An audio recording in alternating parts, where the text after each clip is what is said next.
Welcome back to the Roy's Physics. This is Engineer D.N. Roy, ex-faculty of Super 30 and Bansal, 8 to 10 years of teaching experience. Okay? तो application of Gauss theorem हम लोग पढ़ रहे थे and 3 applications हम लोगों ने complete किया and 4th application is electric field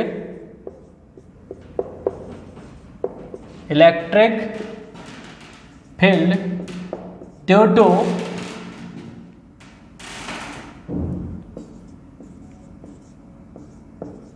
spherical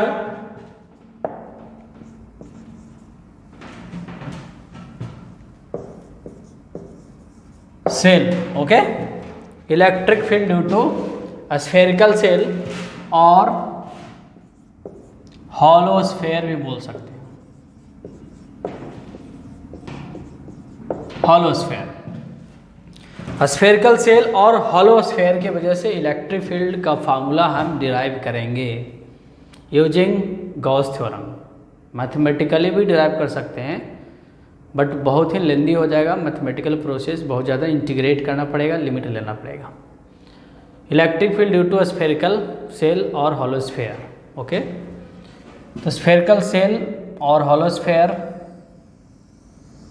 क्या होता है? एक हॉलो स्फेयर होता है, अगर उसको हम चार्ज करेंगे ना तो जो चार्ज उसके सरफेस पे डिस्ट्रीब्यूट हो जाएगा, उसके सरफेस पे फैल जाएगा, जिसका रेडियस हमने मान लिया कैपिटल आर. ओके, तो इसमें हम पॉइंट कंसीडर करेंगे. एक पॉइंट P आउटसाइड होगा, दूसरा पॉइंट P सरफेस पे होगा और तीसरा पॉइंट P इनसाइड होगा. That means there are 3 cases in this case.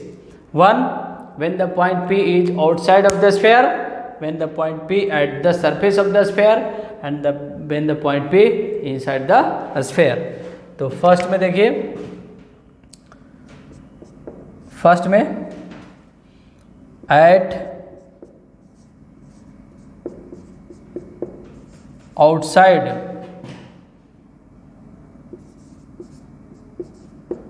point P. P point क्या हो? आउटसाइड हो. तब फॉर्मूला क्या होगा? देखिए बहुत ही सिंपल है, इधर बनाते हैं. आउटसाइड पॉइंट P है. This is the sphere having uniform charge density and the charge density would be sigma. Sigma होगा ना, रेडियस आर है एंड पॉइंट P कहाँ पे है? आउटसाइड. P पॉइंट यहाँ पे कहीं है. तो क्या करेंगे हम? सेंटर से एंड P पॉइंट के बीच का डिस्टेंस r मान लेंगे एंड स्मॉल r रेडियस का एक गॉसियन स्फेयर कंसीडर करेंगे. Consider Gaussian sphere of radius small r passing through the point P, passing through the point P. Okay, point P से पास करता हुआ. तो फिर क्या करेंगे हम? स्मॉल एरिया वेक्टर कंसीडर करेंगे. Consider a small area vector on the Gaussian surface dA. Electric field क्या हो गया? ये हो गया. हो गया. गॉस थ्योरम अप्लाई करेंगे. From Gauss theorem, from Gauss law और थ्योरम. गॉस लॉ क्या कहता है? Closed integral E dot TA equal to Q net enclosed over epsilon 0. यही कहा था ना. तो इसमें तो एक ही टाइप के सरफेस है, ओनली स्फेरिकल है, तो सिंगल इंटीग्रेशन होगा. दैट मीन्स यहाँ पे देखा जाए तो E और DA के बीच का एंगल यहाँ पे थीटा क्या है? 0 डिग्री है. थीटा क्या है? 0 डिग्री. थीटा यहाँ पे क्या है? 0 डिग्री है. तो यहाँ पे क्या हो जाएगा? Close integral EDA cos 0 degree, EDA cos 0 degree equal to Q net over क्या हो गया, एप्सिलॉन 0 हो गया।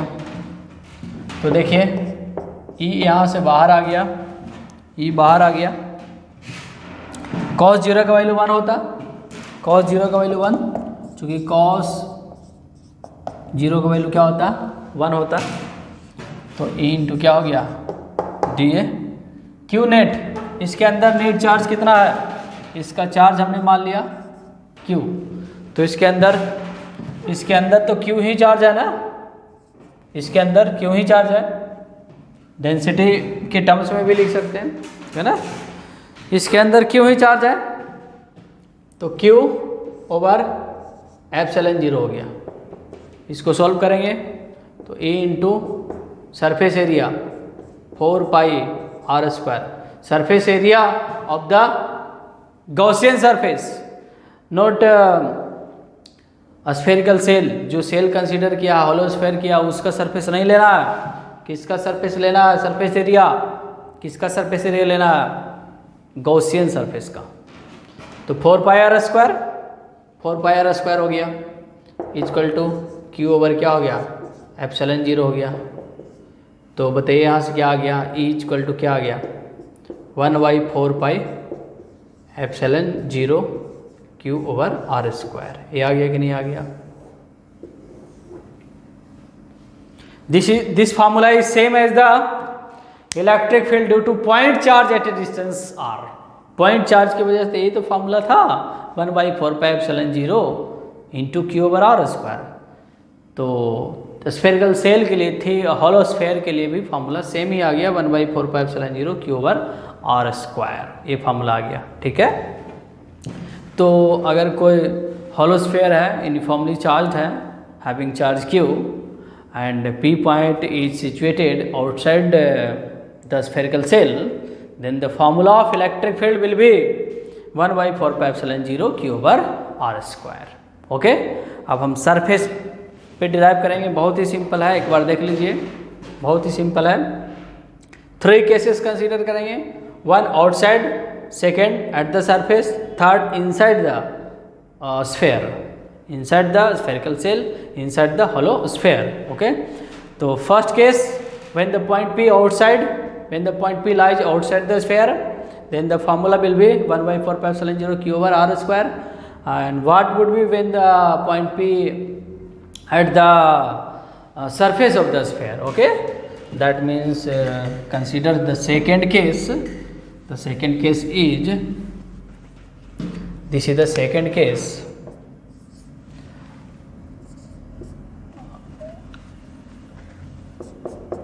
at surface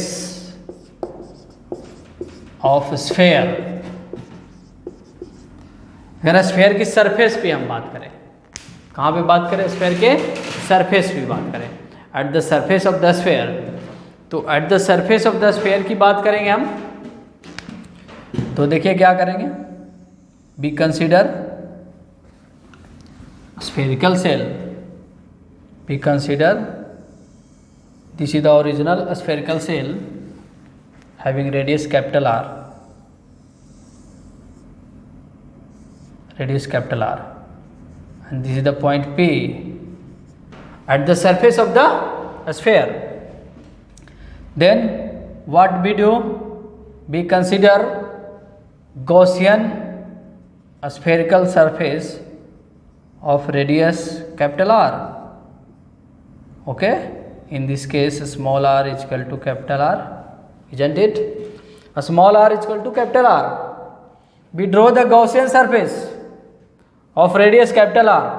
That means the Gaussian surface itself be the surface of the spherical cell, because radius of both are same। okay, capital R small r दोनों same है ना, जब same है तो रेडियस सेम है, तो उस पर गॉसियन सरफेस कुछ जो ओरिजिनल सरफेस है उसी के ऊपर क्या कर जाएगा, कोइंसाइड कर जाएगा। यहाँ पे क्या कंसीडर करेंगे, एक area vector and a charge है ना, ये चार्ज है, area vector and electric field दोनों सेम डायरेक्शन में। फार्मूला लगा देंगे, फ्रॉम गॉस थ्योरम अप्लाई कर देंगे, फ्रॉम गॉस थ्योरम से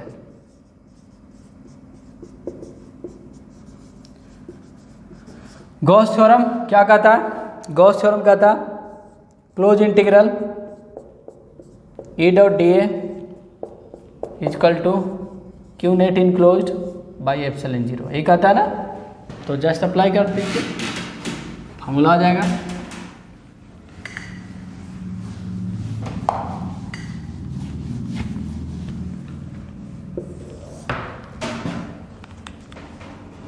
मार्कर दूसरा,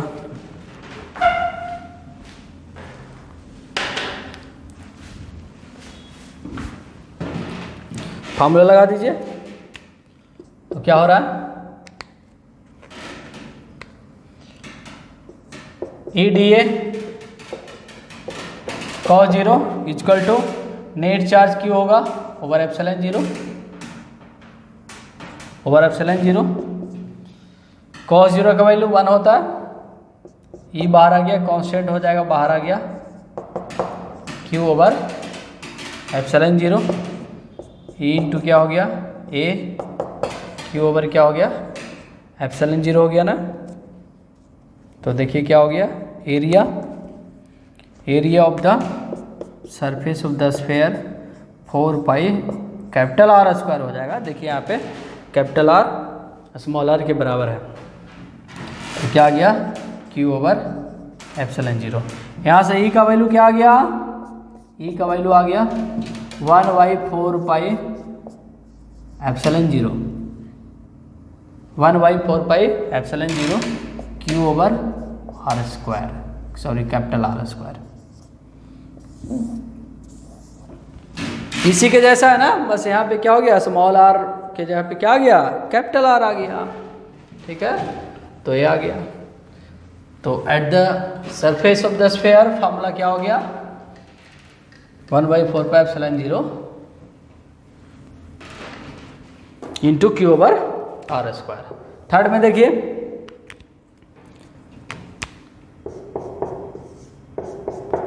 एट इनसाइड, अगर इनसाइड पॉइंट की बात करें, स्फेयर के अंदर की बात करें हम, ये स्फेयर हो गया, रेडियस कैपिटल आर हो गया, small R distance point P.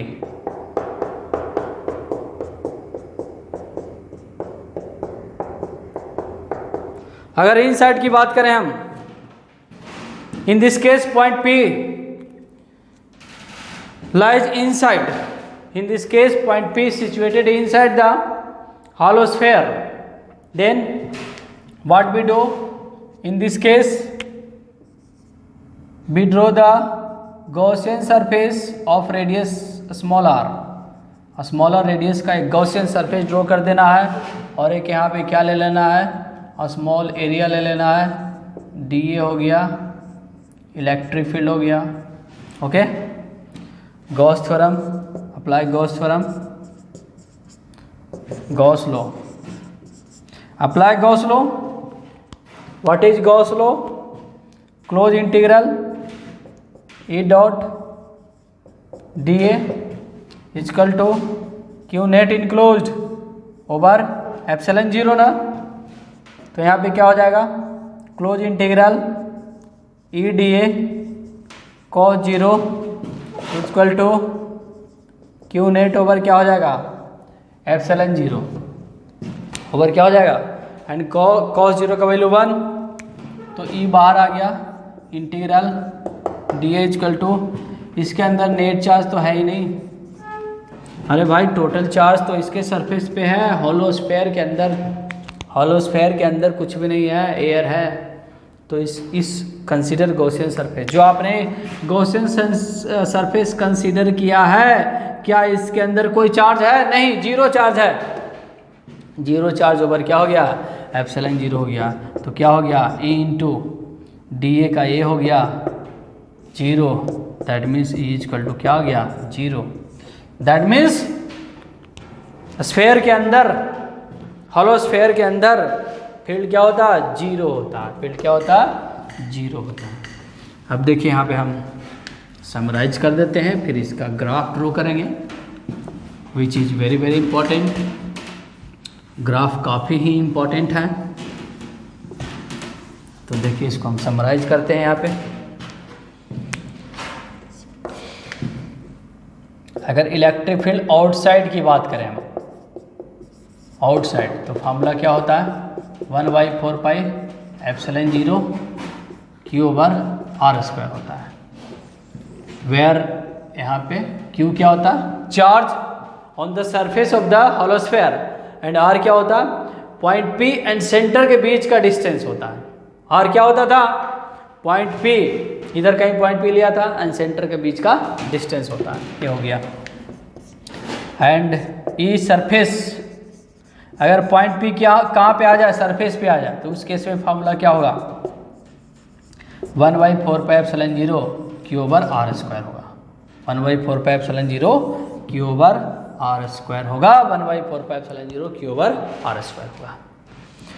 ये किस केस में फार्मूला यूज करेंगे, ये फार्मूला यूज करेंगे जब पॉइंट P सरफेस पे होगा।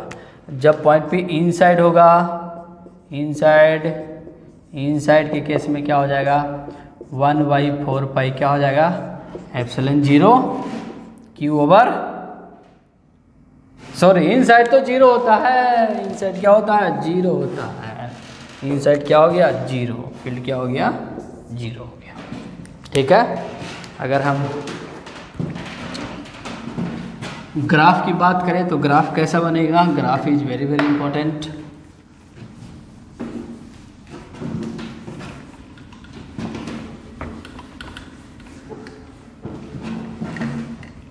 अगर हम ग्राफ की बात करें,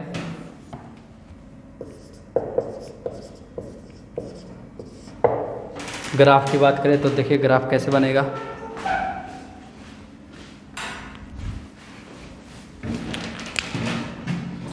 ग्राफ कैसे बनाएंगे, एक ऐसे स्फेयर बना लेंगे हम डॉट डॉट करके, इसके ऊपर कुछ चार्ज को हम शो कर देंगे, दिखा देंगे लाइक दैट, एंड इस टाइप से एक्सिस बना लेंगे, x axis and by axis.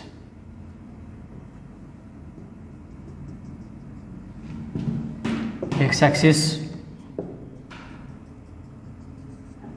Axis पे आर को रिप्रेजेंट करेंगे और बाई एक्सिस पे इलेक्ट्रिक फील्ड को।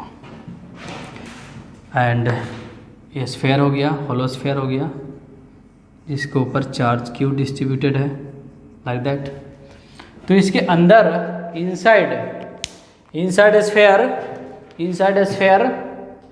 तो फील्ड जीरो है, तो फील्ड कहाँ से स्टार्ट हो रहा है, इसके सरफेस से फील्ड स्टार्ट हो रहा है।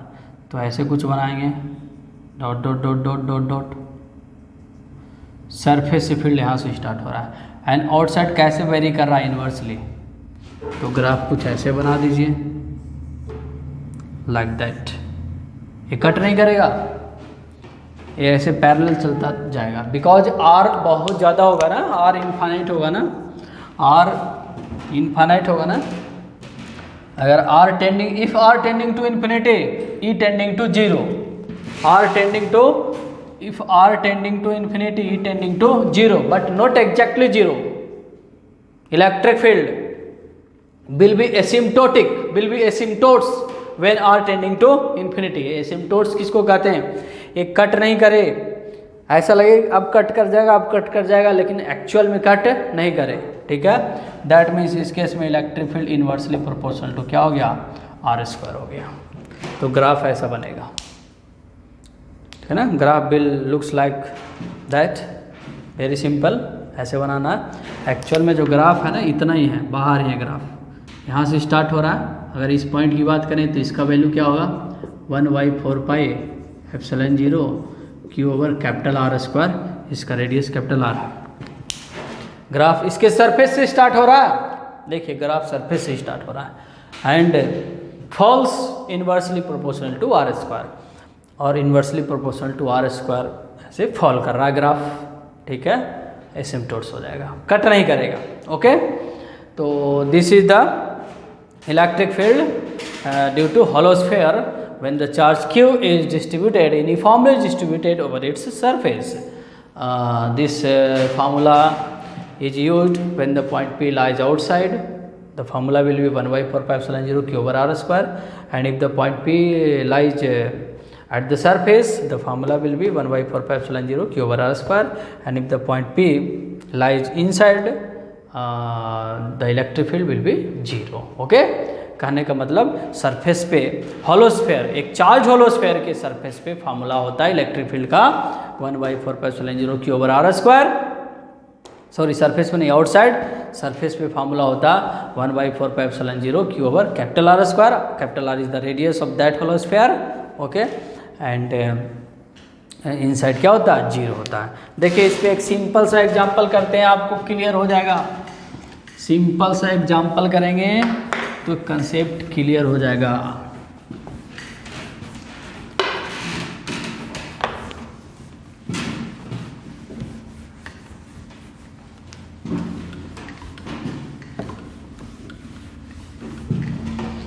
देखिए सिंपल सा एग्जांपल क्या है.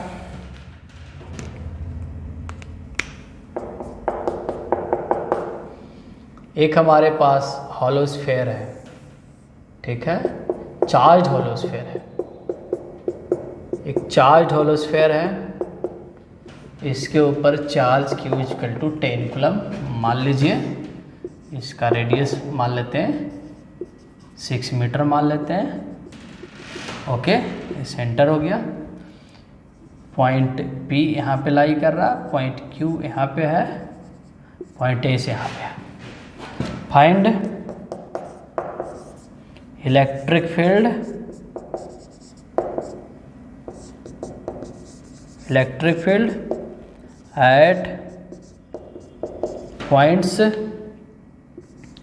P Q, कैपिटल P मान लीजिए, capital P and R and S, sorry S. इस पे इलेक्ट्रिक फील्ड फाइंड करना. एक चार्ज होलोस्फेयर है जिस पे चार्ज 10 कूलम चार्ज है. कितना कूलम है? 10 कूलम.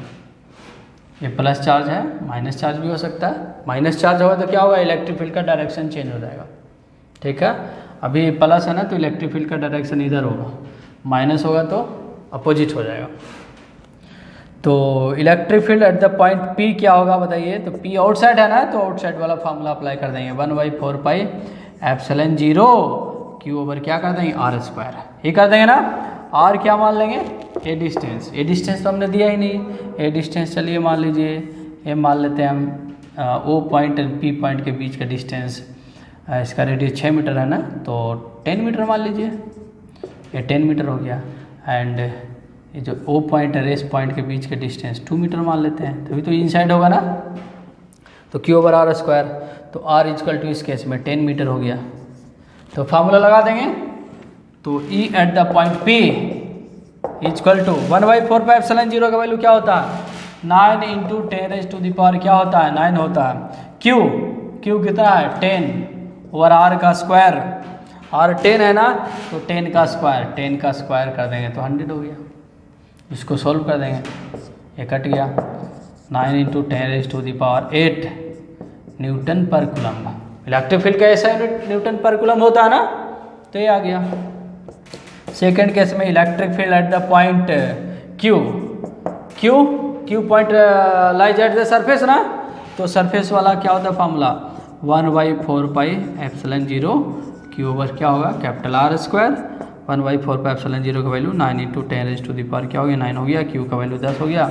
R का स्क्वायर 6 का स्क्वायर 36 हो गया, इतना न्यूटन पर coulomb. And in case of S, electric field at the point S क्या होगा? 0 होगा भाई. कैलकुलेट करने की आवश्यकता नहीं है, because point S lies inside the hollow sphere. Point S hollow sphere के अंदर है, इसलिए इलेक्ट्रिक फील्ड क्या हो गया? 0 हो गया. So simple. Concept is clear, concept is more clear. Okay, तो इसके बाद हम लोग पढ़ेंगे electric field due to solid sphere, uniformly charged solid sphere. मतलब चार्ज को ना स्फीयर के अंदर भी हम कंसीडर करेंगे. दैट मीन्स चार्ज को उसके वॉल्यूम में कंसीडर करेंगे. यहाँ पे चार्ज इसके सरफेस पे डिस्ट्रीब्यूटेड है, जब चार्ज इसके वॉल्यूम में भी डिस्ट्रीब्यूटेड होगा तो आउटसाइड इलेक्ट्रिक फील्ड का मैग्नीट्यूड क्या होगा, सरफेस पे क्या होगा, इनसाइड क्या होगा, इसका डेरिवेशन करेंगे नेक्स्ट वीडियो में, ठीक है। तो I hope very much clear all those applications of the Gauss theorem, okay, which we have studied, okay. So thanks for watching my video.